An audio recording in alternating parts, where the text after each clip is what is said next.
오늘은 여러분들이 엄청나게 기다리시던 그 컨텐츠입니다. 네, 바로 충무공 이순신에 대한 이야기예요. 자, 이순신은 인종 1년 1545년 3월 8일 서울 건천동에서 태어났고요. 소년기가 되면서 외가였던 충남 아산에서 자라게 됩니다. 한간에는 이순신이 몰락한 양반 가문에서 태어났으며 상당히 어렵게 자랐다.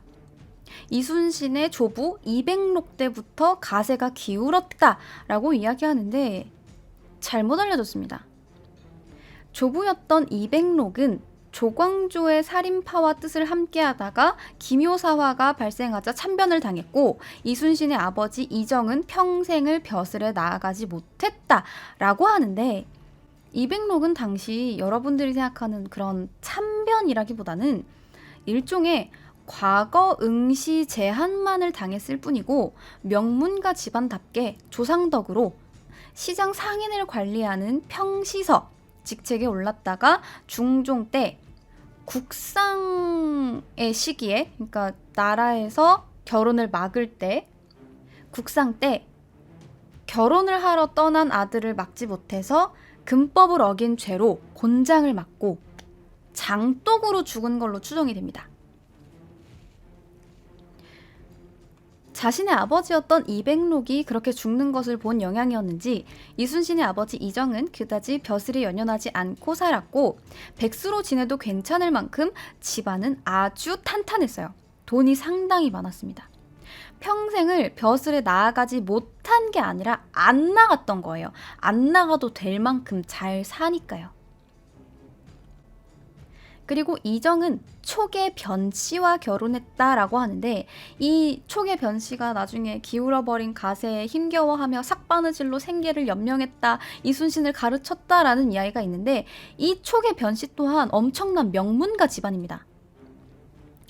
아주 잘 나갔던 이순신의 5대조 조상 때부터 서로 연을 맺을 만큼 영향력이 있었고 이순신의 외할아버지는 현감을 지낸 지방 부호였으며 이순신의 어머니는 삭바느질을 해서 생계를 꾸려나간 게 아니라 이순신이 무과 시험에 합격했을 때 자신의 외건오비 21명과 전답을 나누어 줄 정도의 재산을 가지고 있었어요.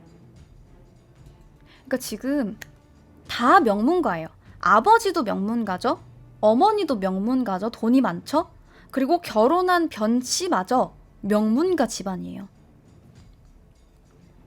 이 대대로 이어져 내려오던 이씨와 변씨 집안 사이의 인연으로 이정과 촉의 변씨가 결혼해서 4아들을 낳았는데 첫째가 이희신, 둘째가 이요신, 셋째가 이순신, 넷째가 이우신입니다. 이렇게 명문가 집안에서 아주 유복하게 자란 이순신은 어렸을 때부터 남달랐다고 해요.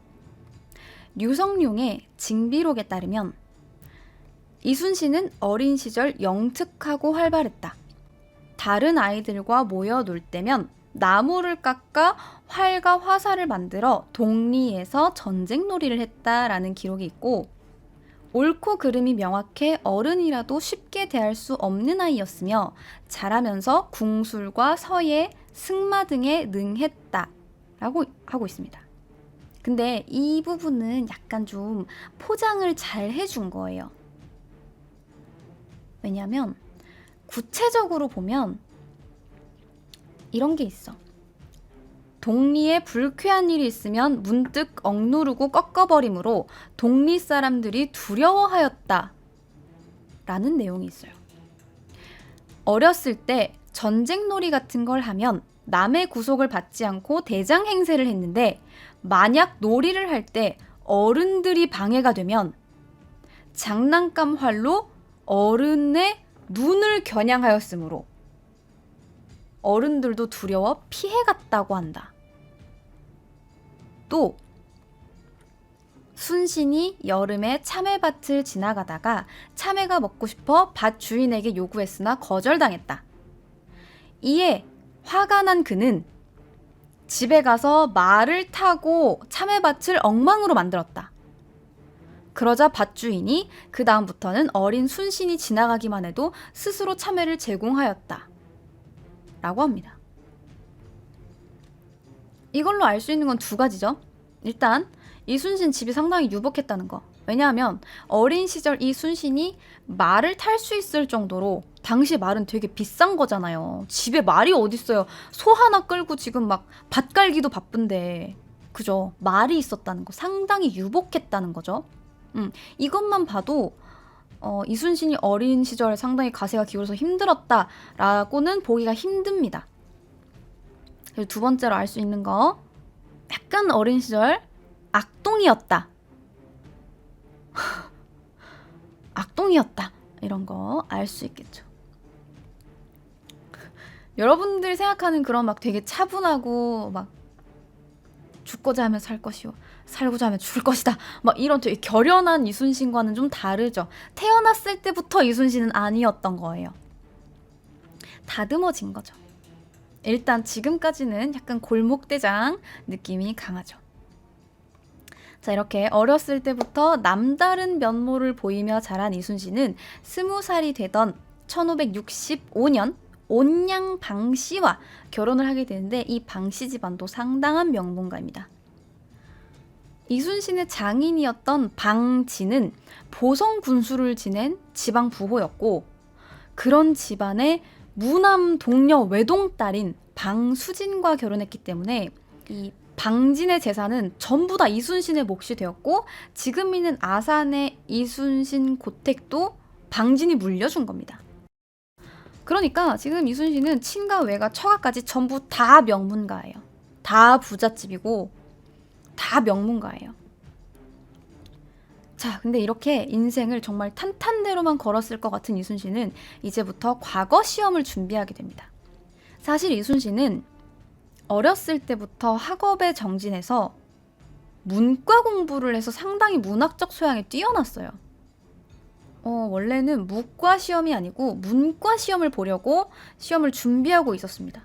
그런데 아무래도 장인어른인 방진의 영향이 조금 컸는지 결혼하고 나서 2년 뒤인 22살 때부터 무예를 배워서 무과 시험을 준비한 거예요. 하지만 무과라고 해도 그냥 막 나와가지고 말 타고 막 나가 이랴 하면서 이제 막 그냥 활 막 뿅뿅 쏘고 말 잘 탄다고 붙는 게 아니라, 이 무과 역시 무예 이론서도 알아야 하고 전법서 같은 것도 다 외워야 하거든요. 하지만 이순신은 이미 문과 시험을 준비했고 상당히 문학적 소양이 뛰어났기 때문에 이런 부분에서는 그냥 쉽게 통과했을 겁니다. 자, 그렇다면 무과 부분에서는 어땠을까요? 자, 우리 생각에는 이순신이 그 과거 시험장에 짠 하고 나타나가지고 막 활 막 쏘고 막 말 막 타고 막 한 번에 이렇게 막 겨냥해가지고 막 가운데 막 맞추고 이랬을 것 같잖아. 와, 역시 이순신 무과 시험장을 뒤집어 놓으셨다. 진짜 최고의 영웅. 오, 자세, 호흡, 동작 그대로 그냥 이순신 나타나네 였을 것 같지만, 사실 이순신은 10년 넘게 무과 시험을 치렀습니다. 물론 매년 본 건 아니야. 10년 준비했다고 해서 10수 뭐 이런 게 아니에요. 그 무과 시험이 매년 있는 게 아니고 거의 한 4년에 한 번 이런 식으로 있어요.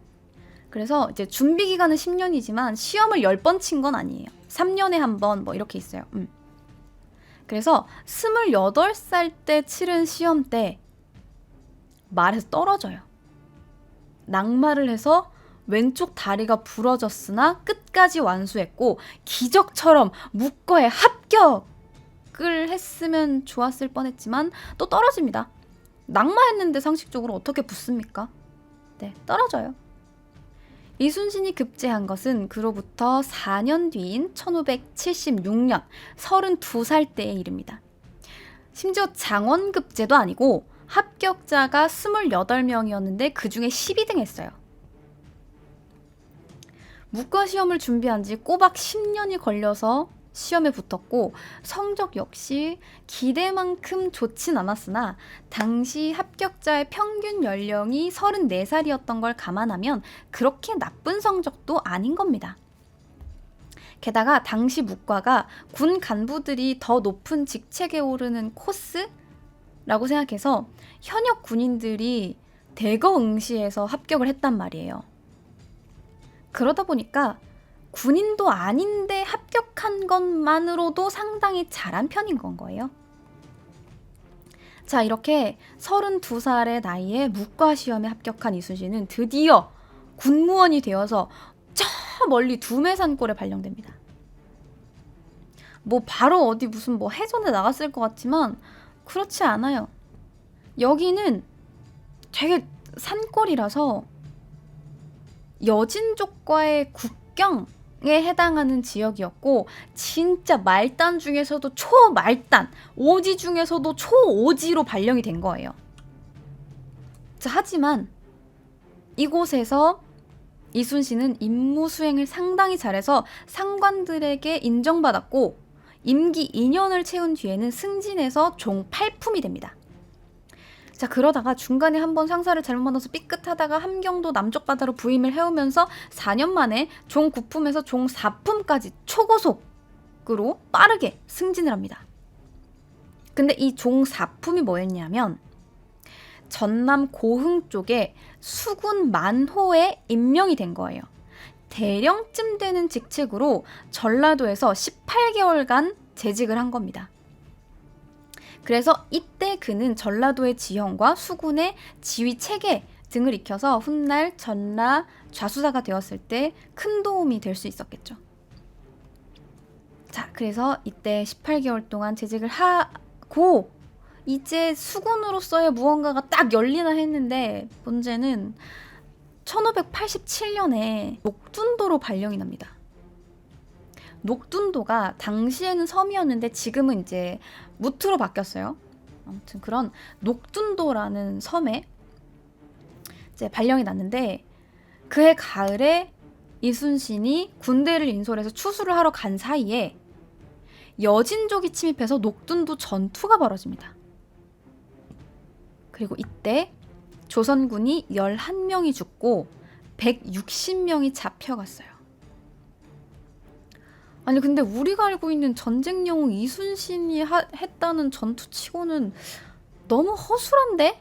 싶겠지만 당시 이순신은 녹둔도로 발령이 났는데 병력이 너무 적은 거야. 여진 쪽을 막기에는 너무 무리라고 생각했던 거죠. 그래서 상관에게, 직속 상관에게 군대를 증원시켜달라고 여러 번 요청했지만 늘 묵살당했던 거예요. 그리고 이순신이 걱정하던 대로 여진족이 노략질을 하기 위해 침략을 한 거죠. 병력은 상당히 부족했으나 군사 60명을 구했고 여진족 간부 몇 명도 사살을 했지만 결과적으로는 패배한 전투였던 거죠. 자, 이러한 상황이 되자 떠넘기기 시작하는 거죠. 이순신한테. 왜 졌어? 그러니까 네가 거기 잘 지키고 있었으면은 우리 이겼을 텐데 그거 자리를 비워 추순이 뭐니 해가지고 자리를 비워가지고 아주 그냥 다 죽여버려야 돼 이거. 이 전투에서 진 놈은 살아있을 필요가 없어요. 너는 그때 죽었어야 돼. 이러면서 극형을 주장하는 사람들이 나타나요. 하지만 이때 이순신이 당당하게 이야기하죠. 이미 내가 여러 차례 병력 증원해달라고 얘기한 적이 있는데 안 들어줬잖아. 증거물 여기 딱 있는데 지금 나한테 던지게 하겠다고? 이거 왜 이래? 나 이순신이야. 라고 항의를 한 거죠. 그러자 이 보고를 받은 선조가 이 전투는 단순한 패전이 아니었다라고 판단해서 이순신에게 백의종군하라는 명령을 내립니다. 이렇게 이순신의 백의종군이 시작됩니다. 이때가 처음이에요. 이때가 시작이에요. 자, 그런데 무슨 여러분들 백의종군 하면은 아무런 직책 없이 그냥 흰옷 입고 말단 병사로 으쌰으쌰 와 하면서 뛰었을 거라고 생각했는데 전혀 그렇지 않아요. 일단 백의종군 자체가 직위 해제긴 한데 그냥 직책만 잠깐 정지되는 거예요. 신분도 유지되고요. 그 직책에 따라서 옆에 보좌하는 사람도 붙을 수 있어요. 그리고 이순신 같은 경우에는 다른 대장을 보좌하는 역할을 하면서 이때 공을 세우면 다시 복직할 수도 있는 시스템인 거예요. 그러니까 진짜로 흰 옷을 입고 싸운 건 아니고 그냥 상징적인 거죠. 너 옷 벗고 싶어? 라고 한다고 해서 정말 옷을 벗기는 건 아니잖아요. 그냥 그런 이제 모든 걸 내려놓고 말단의 마음으로 내가 열심히 하겠다라는 그런 의미가 백의종군인 겁니다. 자, 그리고 진짜 백의를 입고 싸운 것도 아니고 갑옷 입을 거 다 입어요. 갑옷을 안 주면 이제 죽이겠다라는 건데 힘들게 공부해가지고 과거 시험에 붙은 인재를 그렇게 의미 없이 죽이진 않겠죠, 상식적으로. 그죠? 자, 그렇게 이순신은 백의종군 하면서 1588년 1월 오랑캐 진영에 쳐들어가서 이들을 토벌하게 되는데 이것이 바로 시전부락 전투입니다. 이때 이순신은 우화열장이라는 직책으로 여진족의 추장을 생포하고 부락 200여 호를 태우는 등 공을 세워서 드디어 백의종군에서 벗어나 복직하게 됩니다. 이때 기록을 보면 이순신이 순변사의 휘하에 종군하여 반로 우울기내를 꿰어내서 잡아 드디어 죄를 사면받았는데 이로부터 유명해졌다라고 합니다. 이 여진족의 추장, 그러니까 이 여진족의 머리가 우울기내라는 사람이었던 거예요. 근데 여진족을 그냥 죽이는 것도 아니고 당하는 것도 아니고 사로잡는 게 몇 배는 힘든데 이순신은 그걸 해낸 거죠. 생포한 거예요. 자, 이렇게 다시 복직된 이순신은 조산보 만호가 되어서 또다시 수군으로서의 경험치를 쌓았고 이 조산보 만호의 임기를 다 채우고 44살이 되던 해에 드디어 고향집에 돌아와서 휴식을 가지게 됩니다. 당시에 이제 44살이면 진짜 이제 쉬어야 될 나이예요. 지금 우리야 아득바득 어떻게든 공을 세워가지고 내가 60에도 무언가를 하겠다 이런 의미로 되게 뭔가 이 회사를 열심히 하겠지만 당시 44살이면은 이제 손자 재롱 볼 나이예요. 이제 좀 쉬어야 되고 이제 나 때는 말이야 그 여진족을 내가 사로잡았는데 말이야 이런 거 하면서 이제 여생을 편하게 보내야 될 나이라고요. 그래서 다음 해인 1589년 12월에 류성룡이 천거하여 전라도 정읍 현감이 됩니다.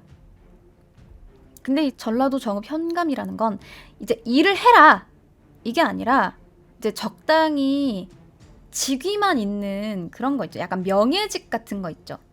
좀 편하게 이제 직책은 있지만 뭐 할 일은 많이 없을 거야. 그냥 편하게 말년 보내. 이런 식으로 그냥 이제 대충 추천을 한 거예요. 자, 근데 이 류성룡이 지금 두 번째 언급이 됐어요. 여러분들도 많이 들어보지 않았나요? 류성룡? 유성룡? 이름은 잘 모르겠지만 어쨌든 뭔가 들어본 것 같은데 싶으실 텐데 이 류성룡과 이순신은 뗄래야 뗄 수가 없는 사이입니다. 난중일기에도 둘이 이야기를 하다가 닭이 울어서야 헤어졌다라는 기록이 남아있을 만큼 둘은 친구로서 정치적 동반자로서 함께했어요. 류성룡은 이순신을 청거할 당시 우의정이었거든요. 근데 이 류성룡이 상당히 선조의 선임을 많이 받았던 인물이에요. 엄청난 인물이었어요. 그래서 선조의 신임을 받아서 임진왜란 전에 이순신을 포함해서 3명의 인물을 추천합니다. 이 사람들이 상당히 뛰어난 인물이니까 이 사람들을 이제 쓰세요. 이렇게. 그게 바로 누구였냐면 이순신, 원균, 권율입니다. 임진왜란 하면 빠질 수 없는 이름들이에요. 근데 원균을 추천하다니 세상에 미친 거 아니야? 그 원균을 말도 안 돼! 라고 생각할 수 있지만 이 당시의 원균은 이순신보다 한 10년 정도 먼저 문과 시험에 급제해서 이름을 날리던 인물이에요. 이순신보다 권율보다 원균이 이때는 훨씬 더 유명했다고요. 나름 엘리트였어요.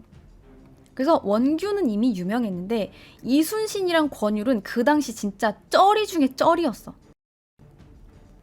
나름 이순신이 이제 그 여진족을 잡아서 뭐 유명해지긴 했다라고 하지만 원균에 비할 바도 아니었고, 그냥 이제 뭐 정현감 이제 한직 자리에 앉아가지고 말년을 보내야 되는 나이에 천거가 된 거죠. 근데 이 당시에 이순신이 좀 이름이 없었잖아요. 그러다 보니까 주위에서 비난입니다. 뭐야, 말도 안 돼. 왜 저런 사람들을 천거해? 저 사람들 이름도 못 들어봤는데 뭐 듣보잡이 무슨 뭐 이런 낙하산이 다 있어? 라고 생각하게 됩니다. 왜냐하면 당시에 무명 인물이었던 정오품 형조정랑 권유를 정삼품의 의주 목사로, 정육품이었던 정읍현감 이순신을 정삼품 전라 좌수사로 발탁한 거예요. 그러니까 정말 파격적인 인사행정이었던 거죠. 7품계를 그냥 건너 뛰어버린 거예요. 그냥 훅. 제대로 낙하산이죠. 상당히 이 류성룡의 선견지명을 알 수 있는 부분입니다. 근데 이 류성룡이 그냥 사람을 잘 뽑았다, 이 사람의 업적이 이순신을 뽑은 거다 라고 거론될 만한 인물은 아니에요. 왜냐하면 이 류성룡은 진짜 천재예요. 어렸을 때부터 그냥 날 때부터 천재로 태어났어요. 근데 이 정도 천재가 그냥 이제 동네에서 알아주는 똘똘이 스머프급의 그런 천재가 아니에요. 천재 오브 천재. 20살쯤에 퇴계 이황의 제자로 들어갔는데 칭찬 한번 안 하기로 유명한 이황마저 그는 하늘이 낸 사람이다 라면서 재능을 칭찬했고, 실록에도 이렇게 적혀 있어요. 한 번 눈을 스치면 환히 알아. 한 글자도 잊어버리는 일이 없을 정도 라면서 천재성을 기록할 정도였습니다. 또한 이 천재의 업적 중 하나는 이순신과 권유를 천거한 것뿐만 아니라 징비록을 썼다는 겁니다. 임진왜란 이후에 왜 이런 전쟁을 겪어야 했는지, 다시는 이 같은 전란을 겪지 않도록 하기 위한 교훈을 주기 위한 책인 거죠. 지난 시간의 일을 꾸짖어 후환이 없도록 미리 경계한다 라는 뜻의 징비록입니다. 그러니까 일종의 반성문이죠. 징비록에는 임진왜란이 일어나기 전 상황과 전쟁의 원인, 전쟁 중의 조정, 백성들이 처한 상황, 피난길에서의 소회, 그리고 뭐 인물들에 대한 평가, 이런 것들이 실려 있습니다. 그래서 오늘 다룬 이순신은 아니지만 징비록을 잠깐 봅시다. 징비록엔 이렇게 적혀 있어요. 마산역을 지나가는데 한 사람이 밭에서 바라보고 통곡하며 말하기를, 나라님이 우리를 버리고 가시면 우리들은 누구를 믿고 삽니까? 하였다. 임진강에 이르러서도 비는 그치지 않았다. 임금께서 배에 오르신 뒤에 수상과 나를 부르시기에 들어가서 배웠다. 강을 건너고 나니 날은 벌써 저물어 물체의 빛깔도 구별할 수 없었다. 아주 감성적이면서 사실적으로 잘 쓰여진 글입니다. 그래서 이 징비록은 난중일기와 함께 임진왜란의 상황을 잘 알고 연구할 수 있는 기록물이에요. 이 류성룡은 징비록을 쓴 이유에 대해서 시경에서 말하기를, 내가 지난 일을 징계하여 훗날의 근심거리를 삼가하게 한다고 했는데 이것이 징비록을 쓴 까닭이다 라고 하면서, 비록 볼만한 것은 없으나 모두 당시의 사적이라 버릴 수가 없었다라고 합니다. 볼만한 것이 없으나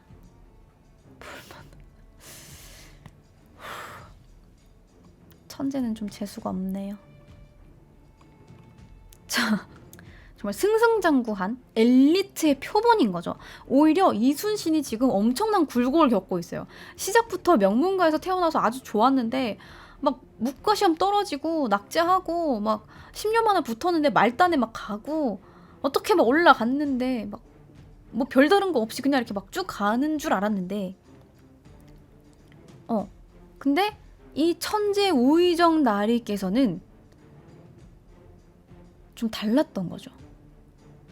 근데 신기한 건 이러한 천재 우의정 나리께서 백의종군을 끝낸 무명의 이순신을 정읍 현감에 앉혀놓고 또 전라 좌수사까지 발탁을 했단 말이에요. 근데 뭘 보고요? 이순신 뭘 보고? 우리야 지금 막 영웅인 걸 알고 있지만 당시에는 도대체 이순신을 뭘 보고 그렇게 천거를 한 걸까요? 언제 봤을까요? 무슨 가능성을 어떻게 봤을까요? 여진족을 때려잡은 데에서? 자, 이유는 바로 친구 동생이라서입니다. 이래서 학연, 지연, 혈연이 무서운 겁니다, 여러분. 이 류성룡은 이순신과 같은 동네였던 건천동 사람이에요. 그래서 이 몇 가구 안 되는 곳에 이순신의 형이었던 이요신이랑 친구였던 거죠. 그래서 어렸을 때부터 이순신이랑 같이 있었던 겁니다. 그래서 같은 건천동 출신이었던 허균은 나의 본가는 건천동에 있었다. 겨우 34가구 뿐이었지만 저명한 인물이 많이 나왔다. 근래에는 나의 형 허봉, 류성룡, 이순신, 원균이 한 세대 라고 적으면서 동네 부심을 가졌어요. 허균도 같은 동네예요. 동네에 몇 가구 없었고 제일 나이 많았던 원균이 1540년생이고 제일 어린 허봉이 1550년생이니까 고만고만한 애들끼리 좀 친했을 수 있겠죠. 자, 어쨌든 이렇게 류성룡과 이순신은 어린 시절부터 함께 했기 때문에 어린 시절에 이순신의 성격을 알아보았고 알아볼만 하죠. 어른들이 걸리적거리면 막 화살 갖고 와갖고 막 눈 쏴버린다 그러고 막 참외 안 준다고 막 말 갖고 와갖고 막 다 때려 부수고 그 성격을 알아보았고 나이가 든 후에는 그의 성품과 능력을 상당히 높게 평가해서 이순신이 묵과시험에 합격하고도 승진하지 못하고 한직을 떠도는 걸로도 모자라서 백의종군까지 하는 걸 상당히 안타깝게 여겼습니다. 그래서 이순신에 대해서 신의 집이 이순신과 같은 동네에 있기 때문에 신이 이순신의 사람됨을 깊이 알고 있습니다 라고 할 정도였어요. 그러니까 되게 높게 평가하고 있는 사람이 백의종군하고 있으니까 안타까웠던 거죠. 그래서 당시 45살이었던 이순신을 고생한 무장들이 편하게 쉴 수 있는, 은퇴할 수 있는 자리인 정읍 현감에 그를 추천했는데 이 이순신이 포텐을 터뜨려버린 거예요. 원래는 문과 출신이었잖아요. 원래 문과 시험을 준비하고 있었잖아요. 그래서 글을 진짜 잘 쓰는 거야. 일처리도 엄청 빠르고. 그러니까 미결로 남아있었던 일처리들을 전부 다 막 순식간에 해버리는 거예요. 심지어는 이웃 고을이었던 태인현감이 공석이라서 이 태인현 일까지 같이 처리했는데 일을 그냥 한꺼번에 다 처리해버리는 거지. 얼마나 일을 잘했는지 태인현의 백성들이 이순신을 태인현감으로 보내달라고 요청하기까지 했어요. 자, 그렇게 다음 해인 1590년 두 차례에 걸쳐서 7품계나 승진시킨 종3품의 고사리진 첨사로 임명하였으나 언론이 들고 일어난 거예요. 말도 안 된다. 낙하산이다. 그래서 취소를 하는데 한 달이 지나지 않아서 또 종3품인 만포진 첨사로 임명합니다. 자, 그러니까 또 언론이 들고 일어납니다. 통촉하여 주시옵소서.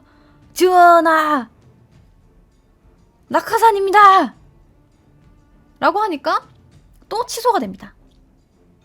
근데 이 류성룡의 천재라고 하는 일처리 치고는 조금 허술한데 싶겠지만 이런 시도는 전부 다 류성룡이 이순신을 요직에 앉히기 위해 밑밥을 깔아놓은 겁니다. 그렇게 1591년 2월 그러면 종3품은 안 된다고 했으니까 너네들의 의견을 받들어서 그러면 종5품으로 합의보자. 그건 괜찮지? 라고 해서 진도군수에 임명을 했다가 언론이 그래? 뭐 그렇게 대단한 사람이면은 그래? 한 총 5품 정도면 괜찮을 것 같은데? 라고 해서 임명을 딱 했는데 곧바로 또 근데 종 5품에서 종 3품은 또 괜찮지 않나? 나쁘지 않은 것 같은데? 라고 하니까 또 언론이 그런가? 그건 그렇지? 뭐 그 정도면은 괜찮아 라고 해서 또 가리포 첨사로 임명을 했다가 결국 마지막 순간에 종 3품이었던 전라좌도 수군 절도사로 임명하게 된 겁니다. 정말 신의 한 수였던 거죠, 이게. 이때가 바로 1591년 임진왜란이 일어나기 14개월 전입니다. 이 이순신이 남긴 기록물 중에는 여러분들이 아시겠지만 난중일기가 있어요. 전쟁 중에 쓴 일기라는 뜻으로 아주 공교롭게도 임진왜란이 일어나던 선조 25년, 즉 1592년 1월 1일부터 썼어요. 그래서 원래 난중일기는 임진년에 쓴 일기, 임진일기, 무술년에 쓴 일기, 무술일기 이렇게 그냥 해당 연도에 이름을 붙였는데 이름도 그냥 없었고 일기인데 무슨 이름을 붙여요. 근데 이게 후대에 난중일기로 이름이 바뀐 거죠.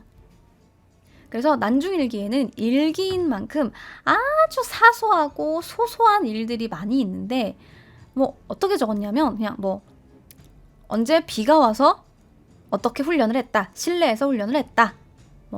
오늘은 어머니가 보고 싶다. 이런 이야기도 있고 누가 찾아와서 술을 마셨다. 이런 이야기도 있고 상당히 짧고 개인적인 일이 많아요. 그리고 의외로 뒷담화도 꽤 많습니다. 누구 뒷담화였을까요?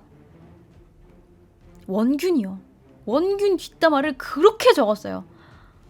원균이 사람됨이 제대로 되지 않아 옹졸하고 막 이렇게 적었어.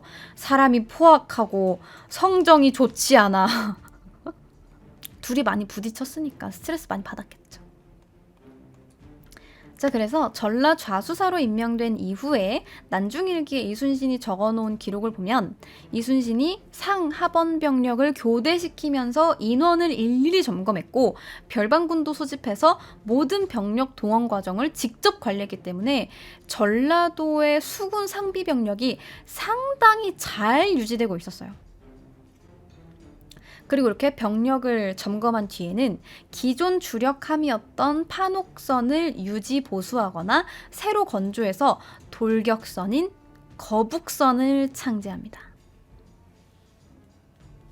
드디어 등장하죠, 거북선. 이 거북선은 판옥선에다가 뚜껑을 덮어 씌운 형태인 거예요. 자, 그래서 난중일기 1592년 4월 12일자 일기를 보면 4월 12일 맑다. 식후에 배를 타고 거북선에 지자포, 현자포를 쏘았다. 그리고 다음 날 임진왜란이 시작됩니다.